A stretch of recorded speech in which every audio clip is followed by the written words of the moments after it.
Legend tells of a band of noble guardians, sworn to vanquish evil and to save our kingdom. But they remain lost in the mists of Ga'Hoole, hidden to all but those who believe. Legends of the Guardians, the Owls of Baba Ganoush. Or whatever. Baba Ganoush. I don't know. What was the name of it? Ga'Hoole. Ga'Hoole, okay. Yeah, the Guardians of Ga'Hoole.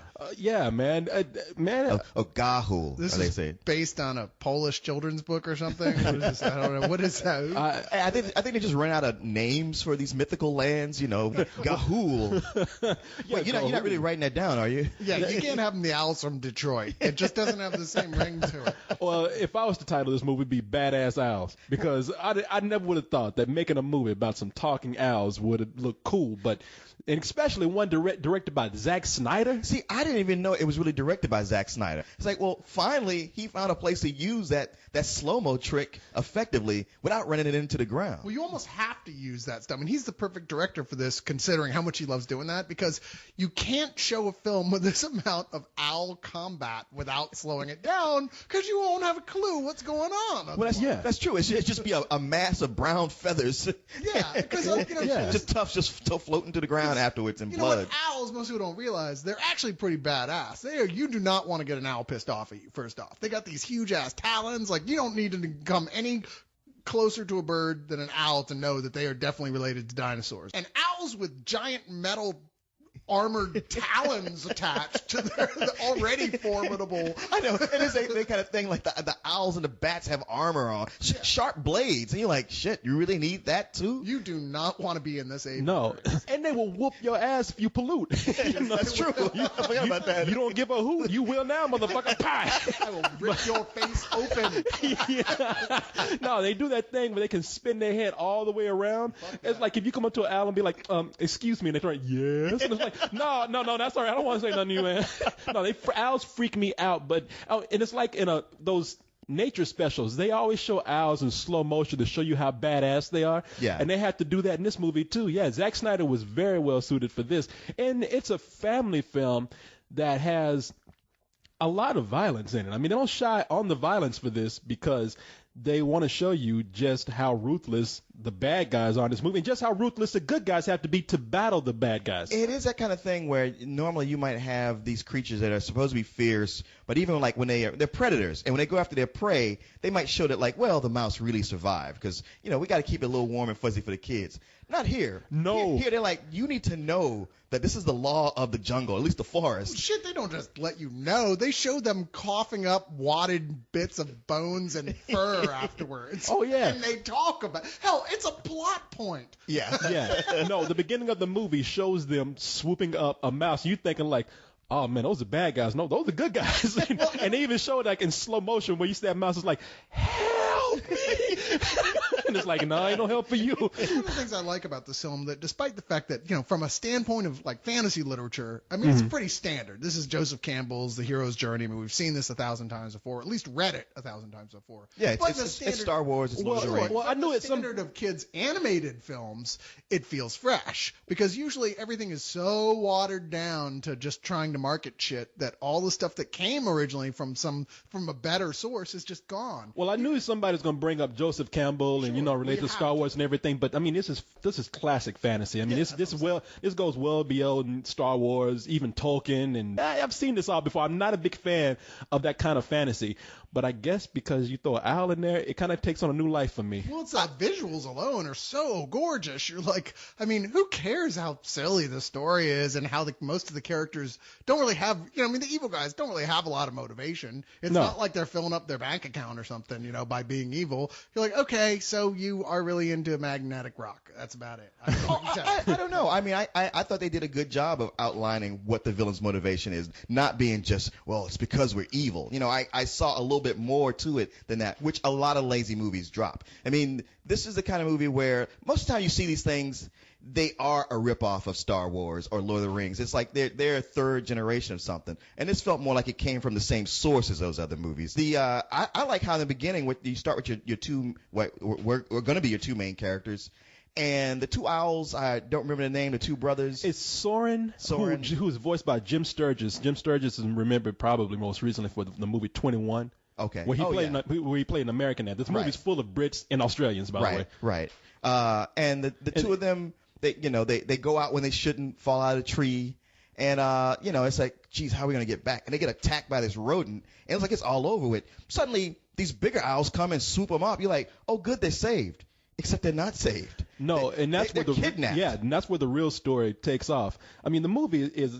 I'm not saying it is an allegory for these things, but it seems like it is, or it has elements of certain things out there. It has elements of anywhere from the Nazis to the child soldiers of Africa.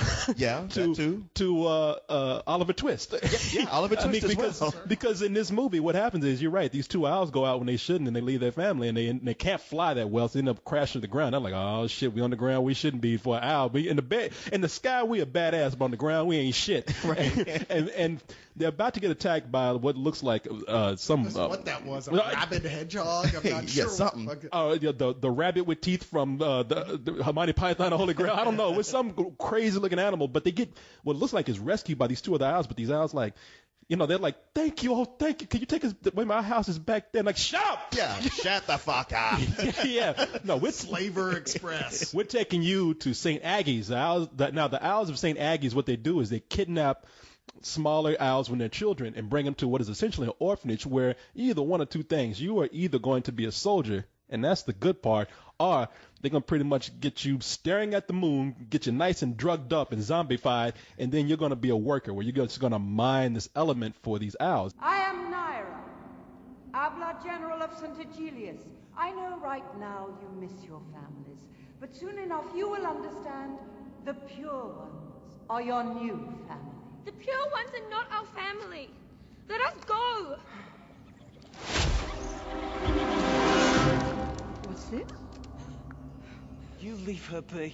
Oh, a spirited little Taito. How touching. You and your patch of felt will stay together then. As pickers. Come on. What about my brother? Oh, where's he? Claude! Owlet, that one says you're his brother. Would you like to join him? I didn't think so. Claude? Now there's a soldier. And the reason why these owls want this element is because it's like some sort of magnetic rock that they will be able to conquer the owls, who are the title of this movie, the Guardians. The Guardians are like the Knights of the Round, or King Arthur's Knights of the Round Table. Yeah. That everybody's heard these stories. They're a legend, but nobody knows if it's true. Yeah. But which means they're not very good at their job, obviously. It's like, there's never a cop around when you need one. So it's kind of like, hey, we need to defeat these evil owls and maybe find these guardians to help us, which we don't even know if they exist or not. Yeah, and I think this is a world that that is not meant to have human beings in it. But owls didn't obviously, evolved into the dominant race, and humans are still, hanging out in the trees throwing their shit at each other. Yeah. well, either that or the apes already blew it up. Oh, yeah. You maniacs! You did it! Damn you all to hell. Yeah. Now these fucking owls are taking over. And the owls have Owls. and the owls have the chimps as slaves now. But nah, man, this is based on a series of children's books. Am I correct? Yeah, it's very popular. Especially, it's one of the books that are more popular with little boys than girls, which I imagine is why there's so many fight scenes and so much violence in the movie, because they understand, like, okay, we got more of a male audience that's just hitting puberty.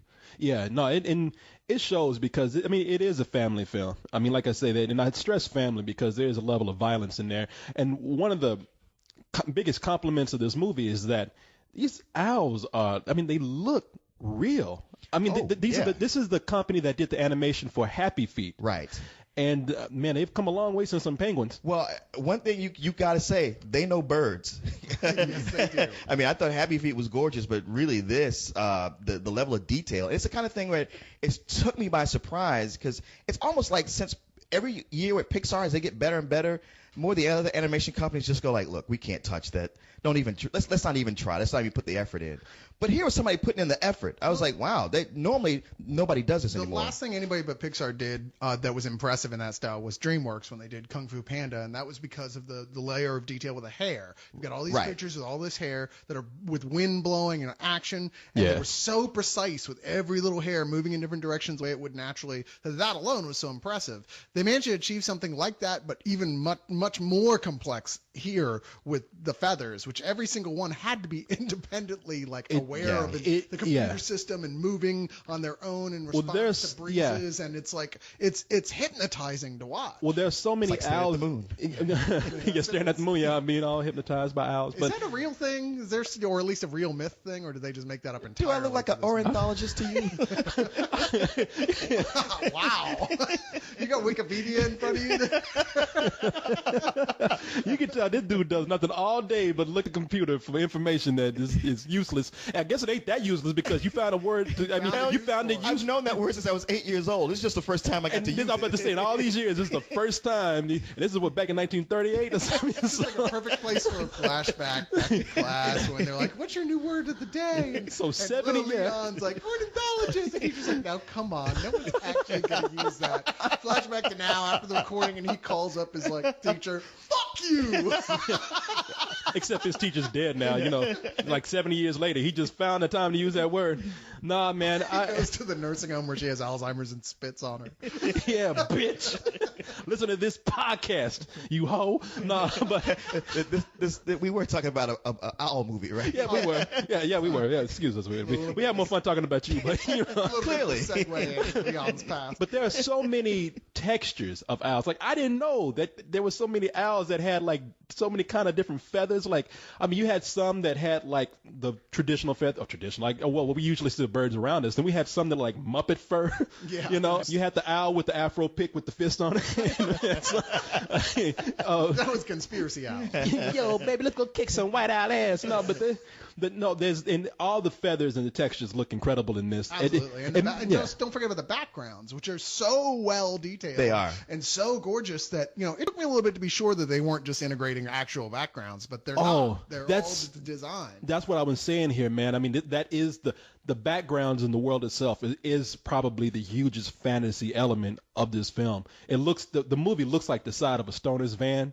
They paint come to life like a Yes album cover. Yeah, or a Rush album cover with an owl coming down and everything. All came from reading the Lord of the Rings novels. No, it was that artist Roger Dean, and everybody used to copy when they airbrushed their vans. Exactly, it does have that sort of epic fantasy feeling because put that much care into those backgrounds. I mean, it's like I was saying again, like the story has got all the right elements, all the stuff that's typical to fantasy, almost to its detriment for a serious fantasy fan, but at the same time, you'd go, wow, I totally want to bring my kids or my niece or my nephew to this because this is a starter fantasy. And we talk about 3D films and how annoying 3D is. I'm just pretty much convinced that if you have something flying in your movie, then 3D is the way to go. How to Train Your Dragon was one where they had all these aerial shots, and this movie here has so much combat in the air, flying combat.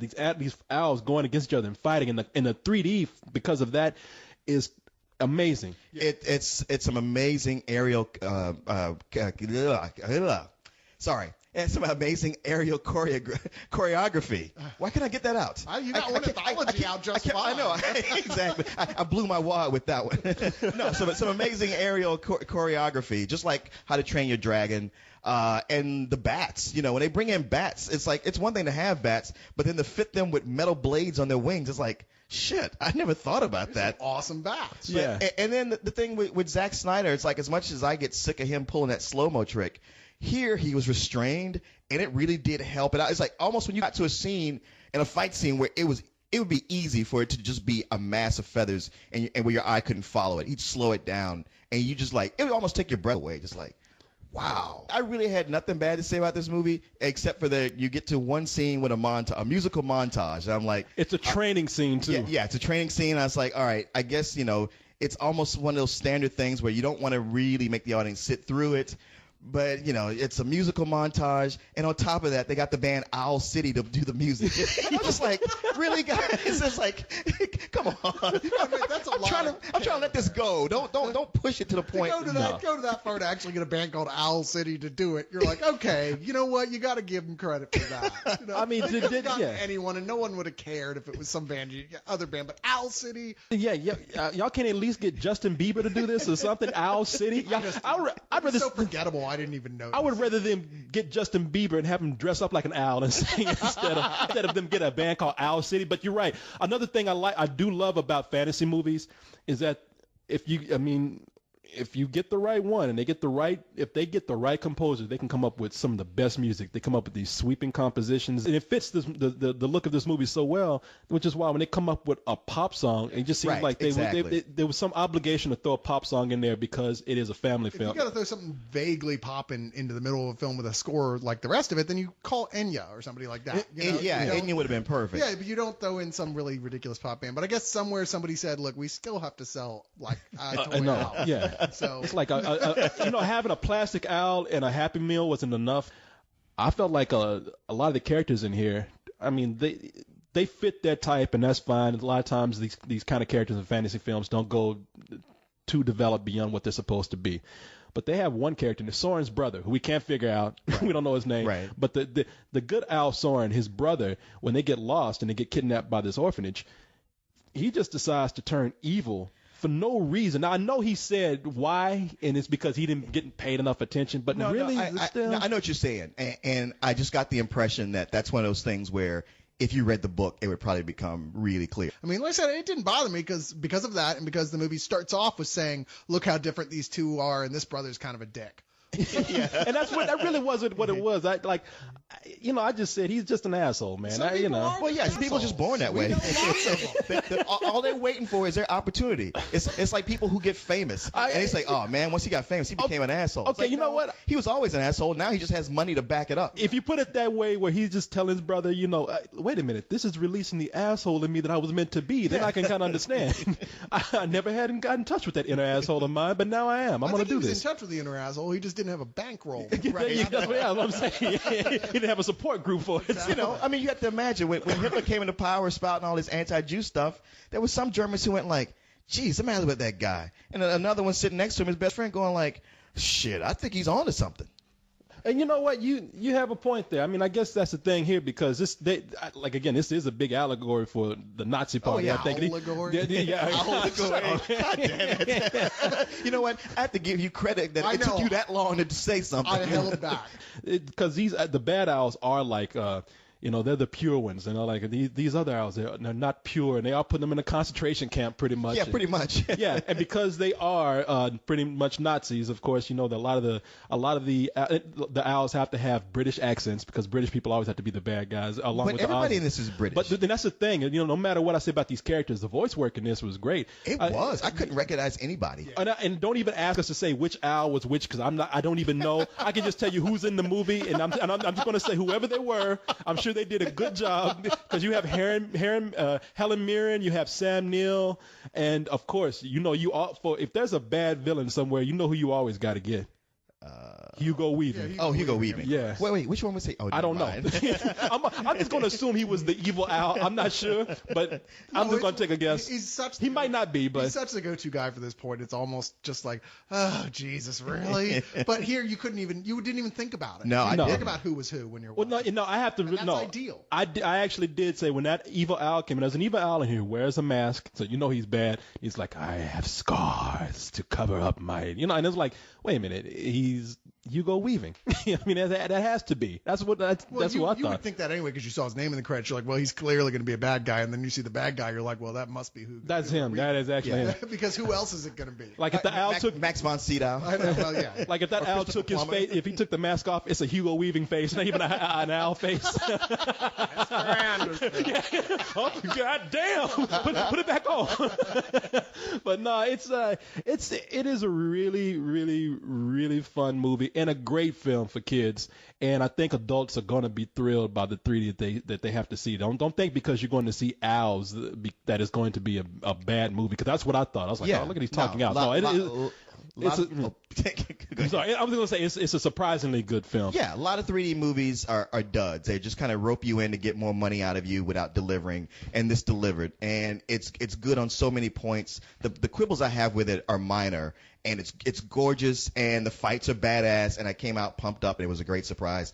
And yeah, despite the little things that bother me, I still give it full price. I keep thinking about how many times I've already seen this story. That being said, it's so gorgeous, and there's so much work put into it and so much care that I couldn't help but appreciate it on that level. I'm going to give it a high matinee, but I can totally understand someone wanting to give it much more than that. Yeah. I don't know. I'm like you. Every now and then, I'm just impressed by how a movie looks and how it tells its story, even though it might be an old story. And I thought that this movie did both of those very well, even though I'm like you. I'm tired. I'm not a big fan of this kind of fantasy. I've been tired of it for years. But put an owl in there. Hey, that's fresh enough for me. The movie looks so good, I want to actually...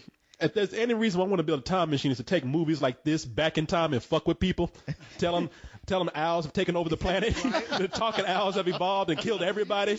Yeah, and freak people the fuck out with it. And they'd be like, wait a minute. We had a guy last week who showed us where toys took over. What the hell's going on?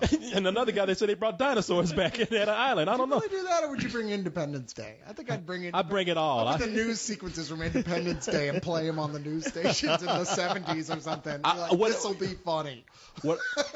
What I would do, I would just take all these movies back, and I would say alien owls from another planet have come back riding dinosaurs and took over the Earth and freaked people out. I for one, salute our new owl dinosaur riding Nazi owls at that. Nazi owls from space riding dinosaurs. I'll have no truck with Nazi owls. But no, I'm part of the French Revolution on that one. I surrender. Yeah, no, I give the movie full price. And and kudos to Zack Snyder too for doing this. Yeah, I was going to write him off after Watchmen, but clearly there's a place for him. No, it is. I mean, even when he convinced me that the slow-mo, that he held back on that, I was waiting for that one owl to show up with like nice pecs and a six-pack all greased up and like for a lagoon. But I didn't see that, so yeah, good for him. You too can be a great guardian.